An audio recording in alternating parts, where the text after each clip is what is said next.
저기처럼 좋은 재테크가 없습니다. 장기적으로. 그 다음에 최근 들어서 특히 등만 가지고 안 된다. 그거 가지고 다 먹고 살 수가 없어. 그래서 투잡, 쓰리잡을 뛰어야 된다든지 이렇게 그런 거.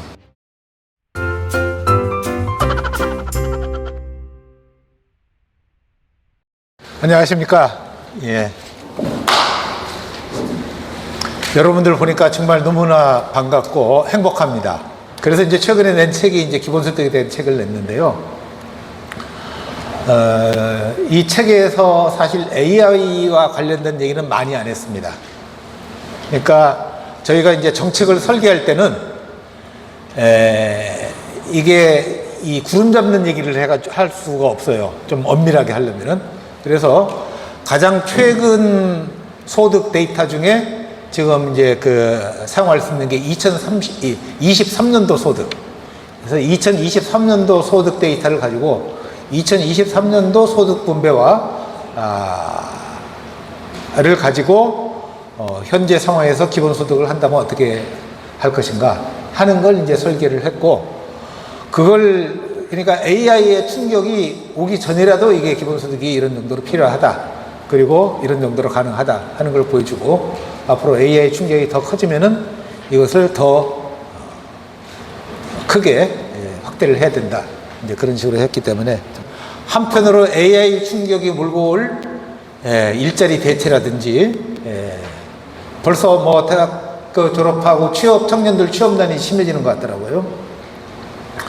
그런가 하면 한편으로는 지금 삼성전자 지금 뭐 파업을 한다고 하고 정부가 중재를 하는데 이게 중재가 안 되고 해서 지금 하고 있는데, 삼성이나 하이닉스나 이런 데 엄청난 초과 이윤 이거 가지고 어떻게 누가 얼마만큼 가지느냐 하는 거 가지고 싸우는데, 예전에 이제 소위 사회주의 이론에서는 노자 간의 대립을 근본 모순이라고 해가지고 이 자본가의 탐욕에 의한 노동자들에 대한 착취에 맞서서 노동자들이 대항해서 어떤 사회주의 혁명을 일으켜야 된다, 프롤레타리아 혁명을 일으켜가지고 해야 된다라고 했는데, 지금 삼성전자에서 보여주는 거는 이 노동자들도 이게 탐욕을 한다고 보이고 있어가지고, 야, 그러면은 이 문제를 어떻게 볼 것인가.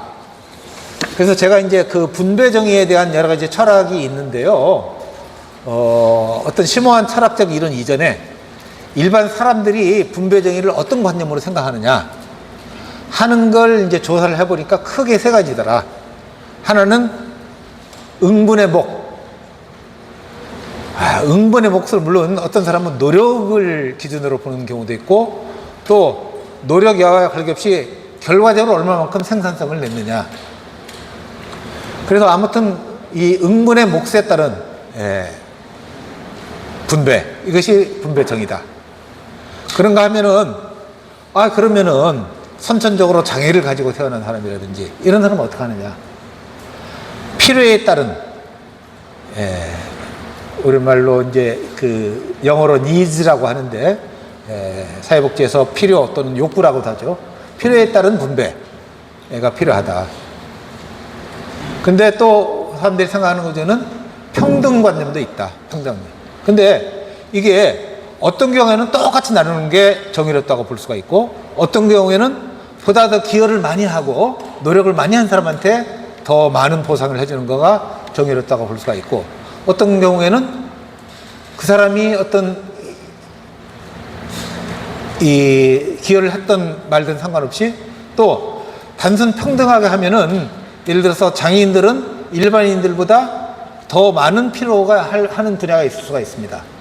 그러면은 평등한 분배가 꼭 좋은 게 아니고 필요에 따른 분배가 필요하다 하는 게 있는데, 지금 자본주의 시장 경제는 어떤 생산성, 이제 미시 경제학에서 요새는 이제 한계 생산성을 얘기를 합니다면은, 생산성 내지는 한계 생산성에 따라서 분배를 한다고 합니다.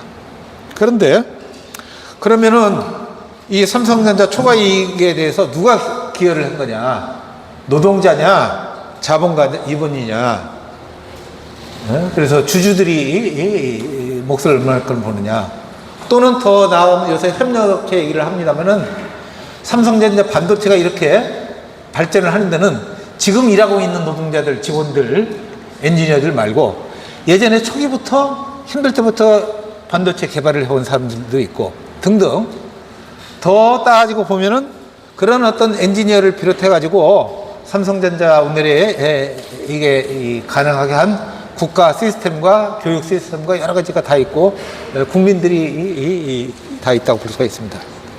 또 비근한 예로는 최근 3년간 세금 감면만 21조 원이 줄어들었다고 해요.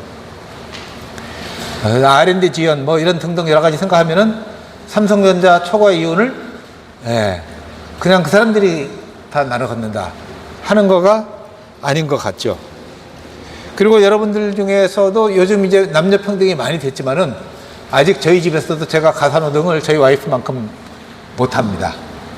많이 하려고 노력을 하지만은 그러면은 이 가사노동과 같은 무급노동 또 YMCA 자원봉사 활동들 많이 하죠.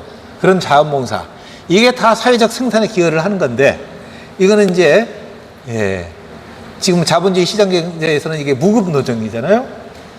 그러면 무가치한 거냐. 그리고 가령 제가 얼마 전에 보니까 가수라든지 연예인들 1년 소득이 탑 1%는 몇십억이에요. 100억 넘는 사람들도 있습니다. 탑 10%로 가면은 몇 억대예요. 근데 나머지 90%는 평균 몇백만 원이에요. 그거 가지고 다 먹고 살 수가 없어.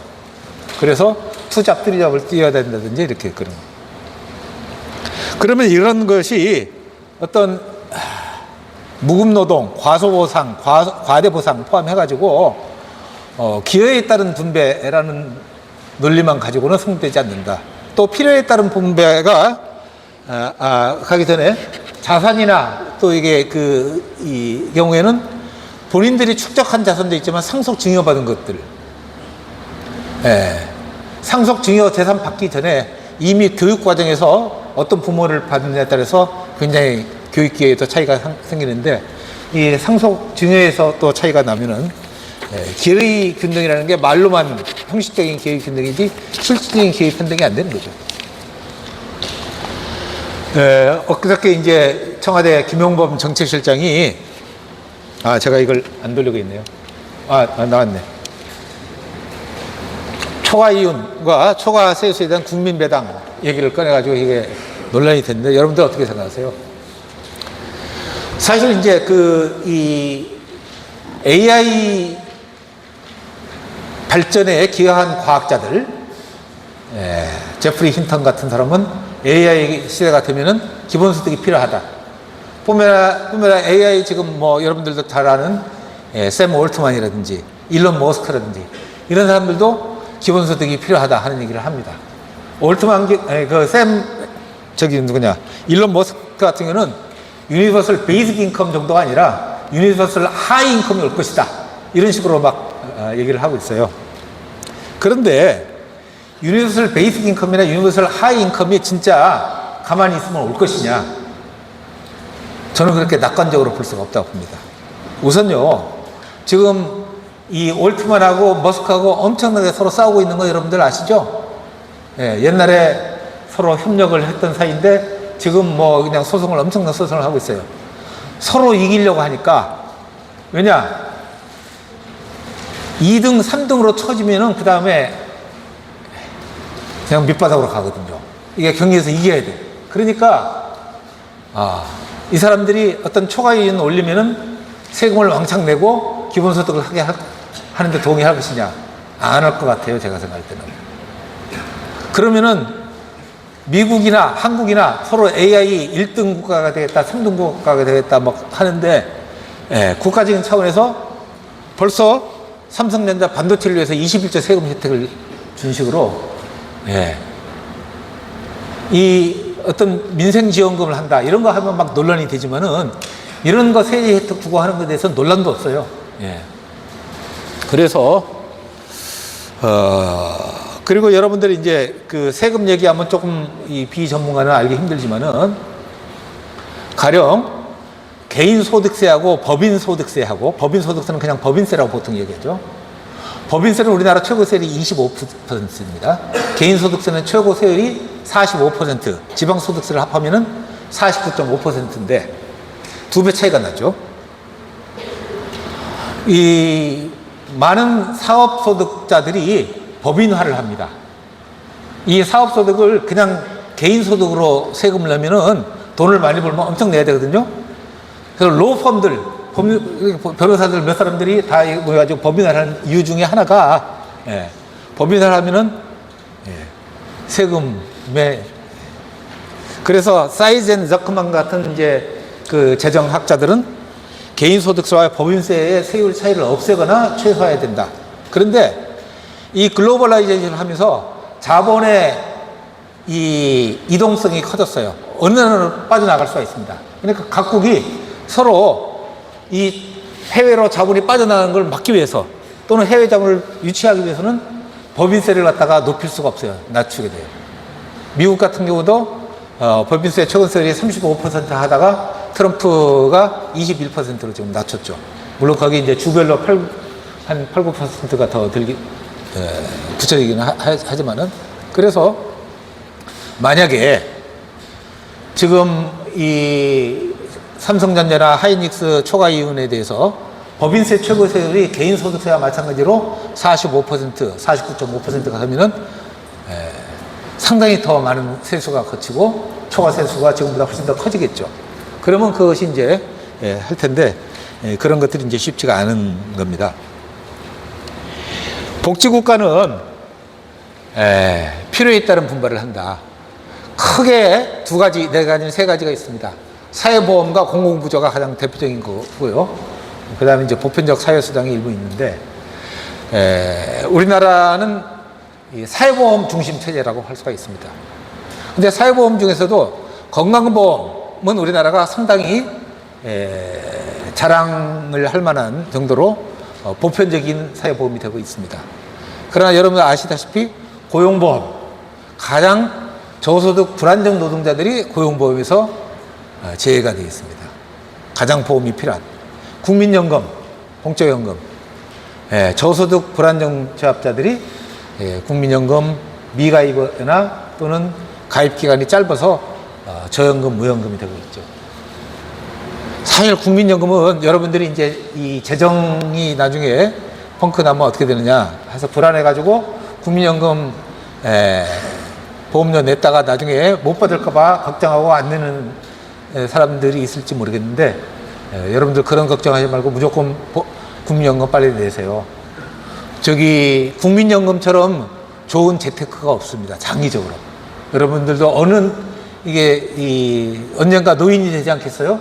그러면은, 근데 문제는 국민연금의 소득재분배 기능이 있어서 저소득자일수록 나중에 높은 소득 대체율로 연금을 받게 돼 있는데, 저소득자일수록 국민연금 가입을 안 하고 가입 기간이 짧고 해가지고 그 혜택을 못 보고 있습니다.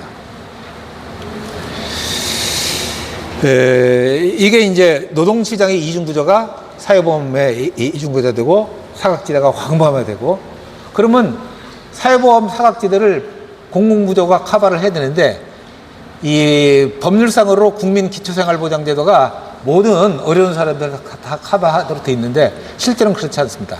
빈곤 인구가 15% 되는데 기초생활보장 커버리지는 한 3% 내지 5%밖에 안 됩니다.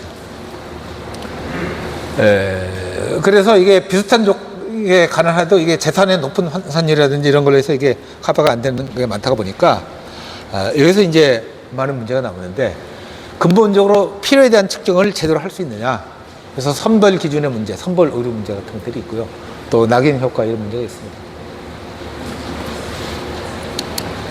그래서 그러면은 앞으로 지금도 이게 소득과 자산의 불평등이 심한데, 앞으로 AI가 본격화되면 이런 시장의 양극화가 더 커지면은 어떻게 되느냐. 한편으로는 아무리 기존 사회보장에 문제가 있어도 이거를 강화해 나가자. 그런가 하면은 보다 근본적으로 기본소득이나 네거티브 인컴 텍스라고 하는 마이너스 소득세를 도입을 해야 된다 하는 주장들이 있습니다. 그래서 저희는 책에서는 기본소득이 좋으냐, 마이너스 소득세가 좋으냐, 아니면은 그 두 가지의 장점을 결합한 마이너스 소득세형 기본소득을 하느냐 하는 것을 이제 검토를 했고요. 그럼 기본소득을 하면은 완전 기본소득 또는 충분 기본소득을 해서 기본적인 생활을 영위할 수 있을 정도의 수준으로 하자는 의견과, 그건 지금 당장 그건 무리이기 때문에 어느 정도 기초적인 수준에서 하는 부분 기본소득 이게 있는데, 만약에 사회보험까지 완전 대체를 하려고 할 것 같으면은 공무원 연금의 평균이 월 한 266만 원, 23년도에 그렇습니다. 그러면은 우리나라 전체 개인 평균 소득이 월 23년도 기준으로 월 250만 원이 안 돼요. 그러니까 그거는 지금 단계에서는 불가능하다.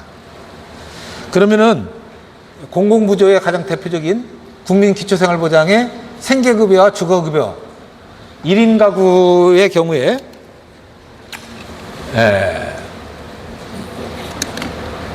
1인 가구 경우에 생계급여, 주거급여를 합하면은 119만 원이 됩니다.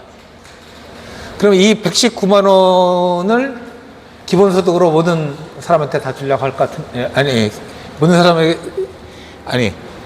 사람한테 이 119만 원을 다 주는 게 아니라, 이 소득이 없는 사람한테 199만 원을 주고, 평균 소득까지, 평균 소득이 되면 이제 제로가 되로 감액을 하는 그런 시스템으로 하더라도 43%의 소득세 이렇게 해요. 그래서 지금 당장은 이것도 좀 어렵겠다. 그래서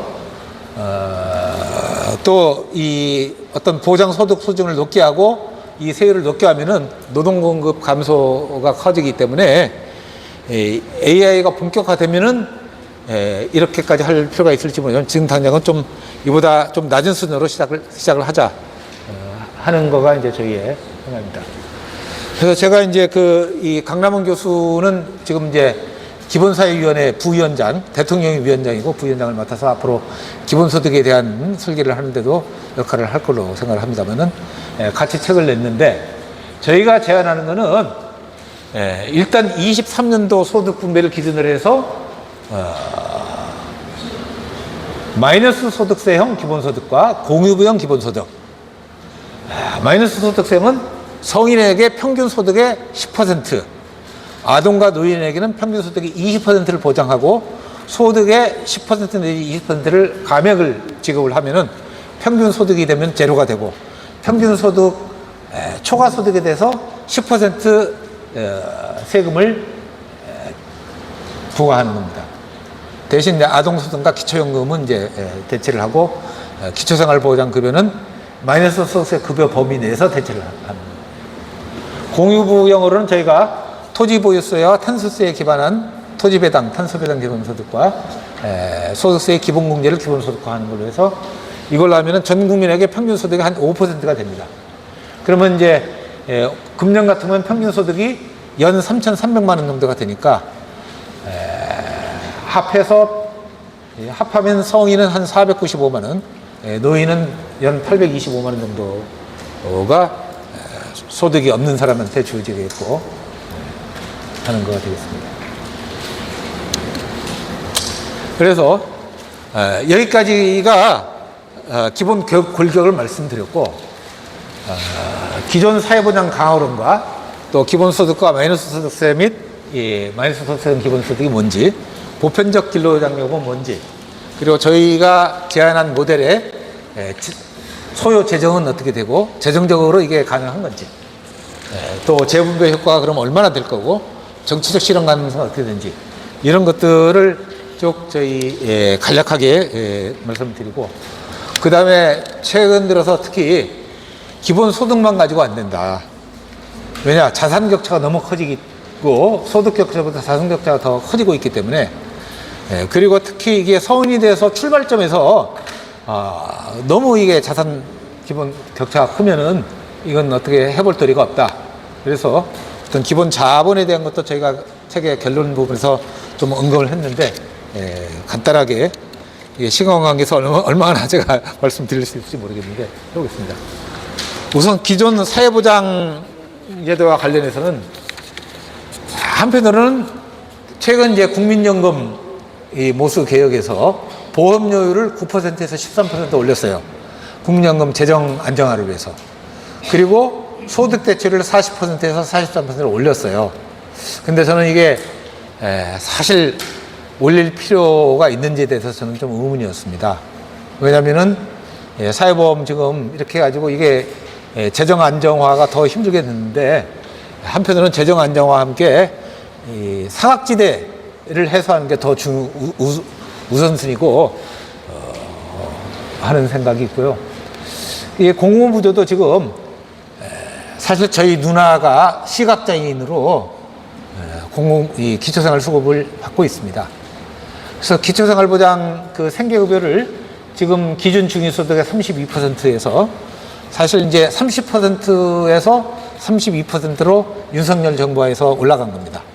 그래서 윤석열 정부에서 약자복지라고 해서 이걸 35%로 올리겠다고 한 방침이 현 정부까지 아직 이어지고 있는데, 저는 솔직히 말해서 32% 수준에서 동결했으면 좋겠습니다. 왜냐? 받는 사람하고 못 받는 사람하고 소득 역전이 너무 큽니다. 그래서 못 받는 사람들에게 이에 비슷한 수준으로, 이에 준하는 수준으로 주는 게 훨씬 더 중요하다 하는 생각이고요. 그리고 이게 지금 이 복지제도가 복잡하게 돼 있다 보니까, 가령 제가 며칠 전에 저도 알았는데, 구청에 그 주차관리원으로 일하고 있는 저희 친구가 지금 7년째 일해서 3년만 더 하면은 10년 채워서 공무원연금을 받게 된대요. 공무원연금 얼마를 받느냐? 38만 원을 받는답니다. 지금 이제 월급이 한 100 몇십만 원 되는데 38만 원을 받는다. 38만 원을 받으면 무슨 문제가 생기느냐? 공무원연금 수급자는 일반적으로 300만 원 이상씩 받는 사람들이 많으니까, 평균이 60만 원. 공무원연금 수급이 되면은 기초연금을 못 받게 돼 있어요. 본인뿐만 아니라 배우자도 못 받아. 그래서 10년 되기 전에 퇴직해서 일시퇴직금을 받는 사람도 있고, 위장 이혼을 하는 사람도 있고 그렇다는 거예요.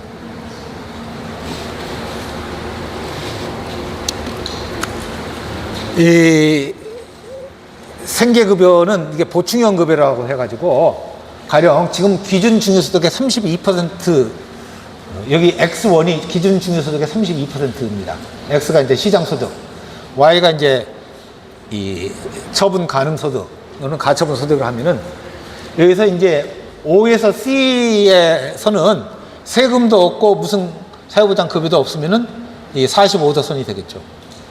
그런데 지금 생계급여는 만약에 소득이, 정확한 소득 인정액입니다. 재산의 소득 환산 포함해서 소득 인정이 제로가 되면은 OB만큼. 그러니까 이거는 기준 중위소득의 32%를 그대로 채워주는 거예요. 그 다음에 소득이 올라가면은 그만큼 급여가 깎이는데, 가처분 소득은 똑같이 기준 중위소득 32%를 유지하도록 한다는 거죠. 그러다 보니까 어떤 문제가 생기냐면은, 일을 해가지고 돈을 벌면은 그만큼 급여가 100% 깎이니까 사람들이 일을 안 하게 되잖아요. 그래서 근로소득 공제 30%를 한다. 근로소득이 올라가면은 다 깎는 게 아니고 70%만 깎는다. 그런데 실제로는 70%만 깎이는 게 아닙니다. 왜냐? 기초생활급여를 받으면은 다른 여러 가지 급여를 공공에서, 민간 부분에서 많이 받게 됩니다. 그 30% 이상 더 받게 됩니다. 그러니까 기초생활 수급 졸업하면은 사실 손해가 되기 때문에, 이거는,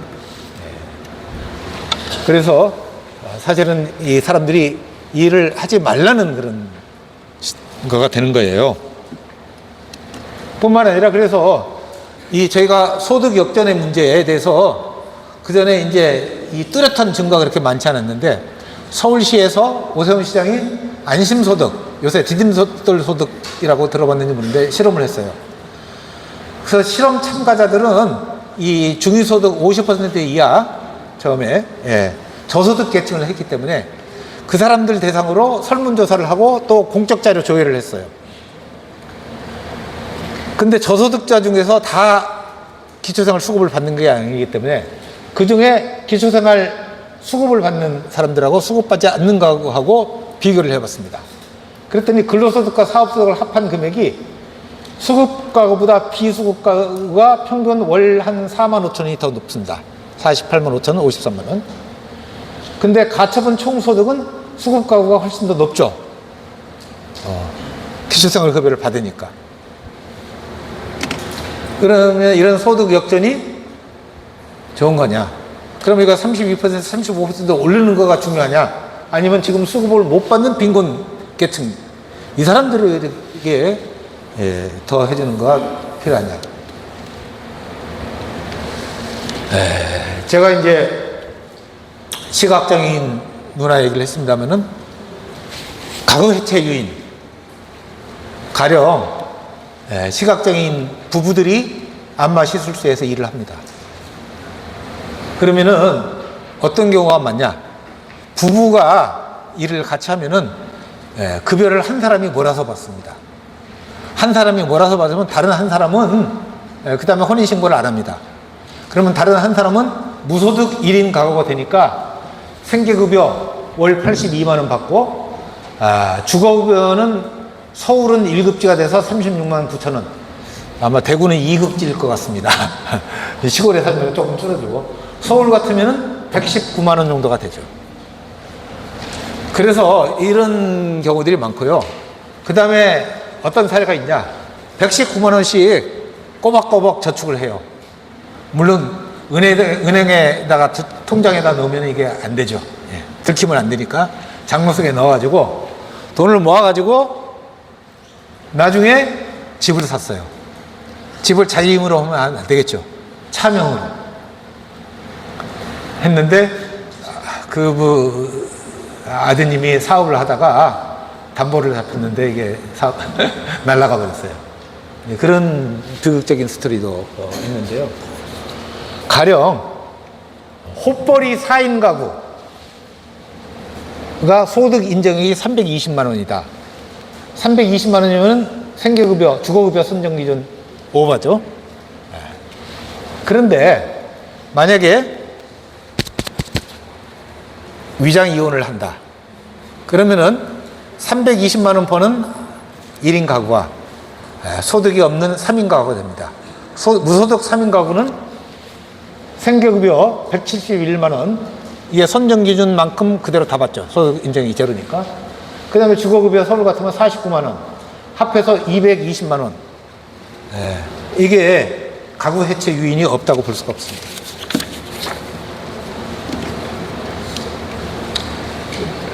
그래서 저희가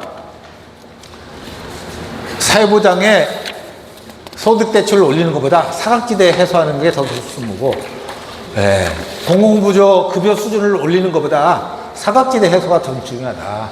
그걸 어떻게 하느냐?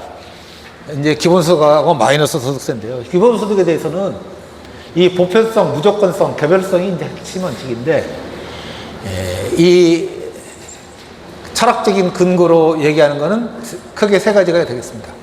실질적 자유. 그러니까 지금 자유민주주의에서 형식적 자유를 모두가 가지고 있습니다.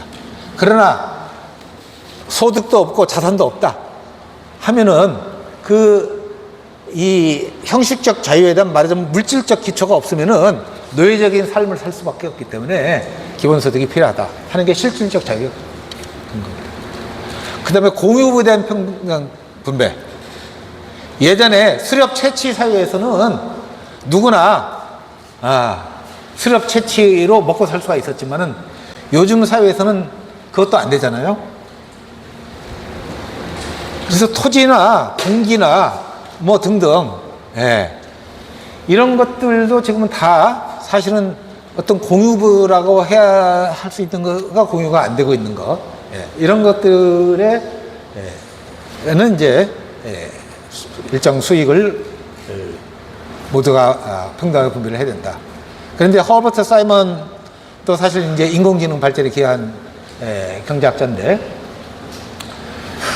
미국 사람하고 아프리카 사람하고 소득의 차이가 10배 이상 차이가 나는데 그게 개인들의 생산성 차이냐? 그렇게 볼 수 없다는 거예요. 과거로부터 축적돼서 내려온 지식과 제도와 이런 것들의 차이다. 그러면은 도덕적으로 말하자면은 90% 소득세를 걷어가지고 35%는 기본소득으로 하고 35%는 공공재와 행정으로 하고 그렇게 하는 게 맞다. 이제 그런 에세이를 쓴 적이 있습니다. 그리고 좀 아까 제가 이제 분배 정의의 세 가지 기준으로 노력과 기회에 따른 응문의 목, 필요에 따른 분배, 평등한 분배가 있는데 국민 소득의 일정한 부분, 가령 10%라든지 또는 더 많이 잡아서 AI가 막 엄청나게 발전을 하면은 국민소득의 20%, 30%는 모두가 평등하게 분배를 하는 거가 필요하지 않겠냐. 이제 그런 생각을 해볼 수가 있다 하는 거가 되겠습니다. 마이너스 소득세는 신자유주의 경제학자인 밀턴 프리드만이 1963년도에 처음 제안을 했어요. 그러니까 복지국가가 너무 비효율성이 많다. 그래서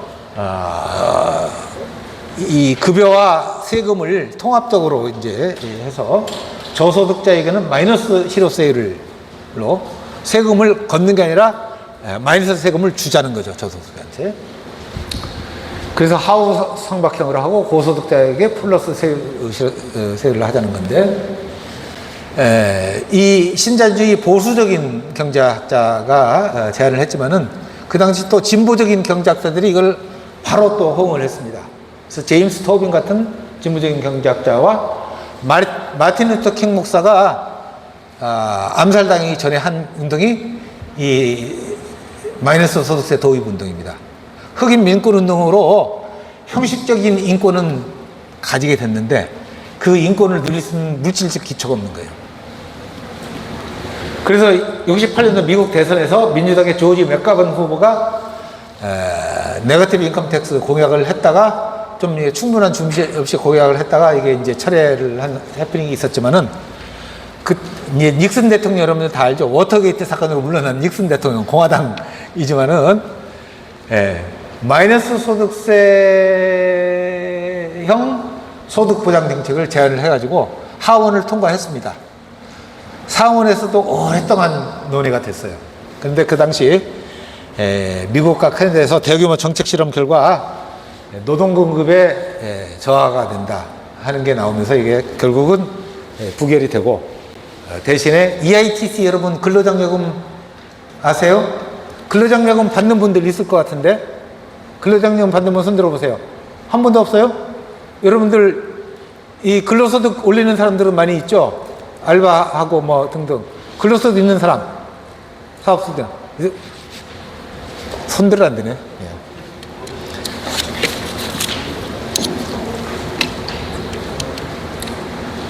제가 한 가지의 설문조사를 부탁하겠습니다. 소득이 없는 사람들에게 월 50만 원, 연 600만 원이 되겠죠. 저소득자에게 소득의 20%를 감액 지급해요. 그러니까 연 3천만 원이 되면 제로가 되고 3천만 원 초과 소득에 대해서 20% 세금 부과해서 이 재원을 마련하는 겁니다. 두 번째는 모든 사람에게 조건 없이 월 50만 원, 연 600만 원을 다 줍니다. 이번에는 3천만 원 초과 소득뿐만 아니라 모든 소득에 대해서 20% 세금을 부과하는 겁니다. 1번과 2번 어느 게 더 합리적이라고 생각하세요? 1번 손 들어보세요. 2번 손 들어보세요. 여기는 상당히 1번보다 2번에 오히려 조금 더 많은 것 같은데 대략 비슷하지만 하버드 대학의 맨큐 교수가 맨큐의 경제학이라고 여러분들 공부한 사람들 많이 있을 것 같은데 맨큐 교수가 학생들한테 이 질문을 했어요. 물론 이제 한화가 아니라 달러로 해가지고 근데 하버드 학부생 90%가 1번을 흔들었다고 해요. 근데 두 정책은 결과가 똑같다. 소득이 0이면 다 똑같고 3천만 원이라도 똑같고 5천만 원이면은 1번은 3천만 원 초과소득 2천만 원에 대해서 20% 세금을 내니까 400만 원 세금 내고 2번은 5천만 원에 대해서 20% 세금 내니까 1,000만 원 세금 내는데 600만 원 똑같이 받으니까 결국 400만 원 실질 세금 내는 거다. 2번이 1번보다 행정적으로 유리하다. 1번은 그때그때 소득조사를 해야 돼. 1번은 내는 사람과 받는 사람이 구분되는데 2번은 그런 낙인 효과도 없다. 그래서 1번은 마이너스 소득세고 2번은 기본소득인데 기본소득이 사실은 더 낮다고 볼 수가 있다. 그래서 조세와 급여를 통합적으로 볼 필요가 있다. 그래서 예를 들면은 이렇게 시장소득 0부터 지금 쭉 해가지고 세금을 20% 기본소득 똑같이 다 하고 그 다음에 기본소득 동시에 1,000만 원씩 주고 이렇게 하는 경우와 마이너스 소득세식으로 하우 상박 급여를 하고 5천만 원 초과소득에 대해서 20% 세금을 하는 거하고 결과적으로는 똑같다 하는 걸 이제 표로서 볼 수가 있는데요. 근데 이제 기본소득과 마이너스 소득세 일반적으로 기본소득은 평균소득을 기준으로 해서 이 브레이크 이븐을 하는데 마이너스 소득세는 중위소득이나 그 이하를 하고 마이너스 소득세는 디딤돌 소득 같은 경우도 이제 가구를 기준 단위로 하고 등등 좀 차이가 있습니다. 그래서 우리가 왜 마이너스 소득세형 기본소득이냐? 맨큐의 실험에서는 90%가 이제 하는데 일반적으로 제가 여러 군데서 실험을 해보면 1번 응답이 훨씬 더 많아요. 사람들이 좀 이 하우 상박이 더 이렇게 하고 또 왜 부자한테 주느냐 이런 걸 갖다가 설명하기 좀 쉽지가 않아서 마이너스 소득세형 기본소득을 하는 게 실현 가능성, 일반 사람들이 지지를 받고 하는 게 더 높다 하는 점이 있고요. 대신 빈번한 소득조사를 하는 거가 이제 네거티브 인컴 텍스의 단점인데 그렇게 할 필요가 없다. 1년에 한 번씩 소득세 신고를 하면서 그때 환급형 세액공제 방식으로 하면은 빈번한 소득조사가 필요 없다. 대신 소득이 작년도 소득에 비해서 올해 소득이 급격히 감소했다. 이런 경우는 이제 문제가 되잖아요. 이런 경우에는 적어도 분기 단위로 소득 신고를 하고 이렇게 할 수 있도록 그렇게 하면은 큰 어려움 없이 할 수가 있다. 그리고 그러면 소득이 0인 경우도 소득 0 신고하고 이걸 받도록 그렇게 하는 거죠. 그러면 이게 기본소득에 대한 반대론의 하나가 무임승차론인데 내가 올해는 소득이 제로니까 받기만 하지만은 내년이든지 다음에 언제 소득이 생기면 나도 낸다. 거꾸로도 마찬가지죠. 그래서 이걸 그래프로 하면은 이 평균 소득의 100% X축일 때는 제로입니다. 소득이 제로일 때는 아동과 노인은 평균 소득의 20%, 성인은 평균 소득의 10% 급여를 받고 점점 이렇게 하후 상박으로 되고 그 다음 평균 소득 100%가 넘으면은 평균의 초과 소득의 10% 세금을 더 내자. 근데 이제 세금 더 내자고 하면은 이게 반대가 많을 수가 있어요. 그래서 저희가 이렇게 하면은 심플한데 소득세 외에 법인세, 또 부가가치세, 데이터세, 로봇세 뭐 이런 거 분담을 하면은 소득세는 한 3%나 5%만 해도 된다. 그런 대안을 했고요. 그 다음에 제가 할애받은 40분이 다 돼가지고 다 설명할 수가 없고 여러분들 궁금한 분들은 저희 책을 사보시면 되겠는데 끝으로 기본 자본 관련해서 일부분 말씀. 지금 이제 더불어민주당에서 우리 아이 자립펀드를 공약을 했고 박형준 시장 후보가 부산 청년 자산 형성 공약을 했어요. 이게 이제 기본 자본과 좀 비슷한 아이디어들이 되겠습니다. 그리고 저희가 또 생각할 수 있는 아이디어는 뭐냐면은 네거티브 인컴 텍스 비슷하게 네거티브 자본 취득세. 지금 상속세를 죽은 사람 기준으로 해가지고 물론 이제 상속받은 사람이 세금을 내지만은 하는데 받는 사람 기준으로 상속받는 것, 증여받는 걸 갖다가 누적해가지고 개인별로 한다. 그러나 한 20세, 30세까지 받는 게 하나도 없는 사람한테는 일정한 기본 자본을 다 주고, 그 다음에 일정 기준이 넘는 사람한테 하는 그런 방식의 또 기본 소득과 마찬가지로 기본 자본을 할 수가 있다 하는 거고요. 한 10분을 더 썼습니다. 죄송합니다. 장시간 경청해 주셔서 감사합니다.